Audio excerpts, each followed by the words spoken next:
बातमी पुण्यातनं आहे। पुणे कल्याणी नगर अपघात प्रकरणी एक मोठी अपडेट आता हाती येते। राष्ट्रवादी काँग्रेसचे आमदार सुनील टिंगरे यांचं आरोपपत्र जे आहे त्यामध्ये नाव नसल्याचं कळतंय, तर पुणे पोलिसांनी न्यायालयाला दिलेल्या पहिल्या चार्जशीटमध्ये सुनील टिंगरे यांचं नाव नाहीये।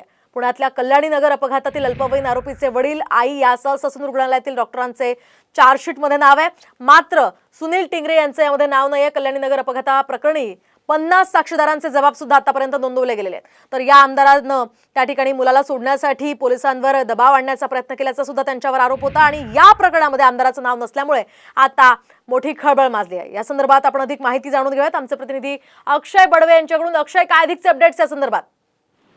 पुणे पोलिसांनी कल्याणी नगर अपघात प्रकरणी पहिली चार्जशीट जी दाखल केलेली आहे ती 900 पानांची आहे आणि त्यामध्ये राष्ट्रवादी काँग्रेसचे आमदार सुनील टिंगरे यांचं नाव नाहीये। त्याच्यामुळे राजकीय वर्तुळात आणि तसंच इतर अनेक वर्तुळात देखील आता चर्चांना उधाण आलेलं आहे। कारण सुनील टिंगरे यांच्यावर अनेक आरोप प्रत्यारोप झाले होते की त्यांचा या अपघातात काही सहभाग आहे का, पण आता तरी प्राथमिक दृष्ट्या जी पहिली चार्जशीट दाखल केलेली आहे त्याच्यामध्ये सुनील टिंगरेंचं नाव नाहीये, मात्र सप्लिमेंटरी चार्जशीट मध्ये त्यांचं नाव असू शकतं का, अशा देखील चर्चा आता समोर येऊ लागलेल्या आहेत। अगदी नक्कीच या संदर्भातले अपडेट्स घेत राहू। धन्यवाद अक्षय, दिलेल्या या सविस्तर माहितीसाठी।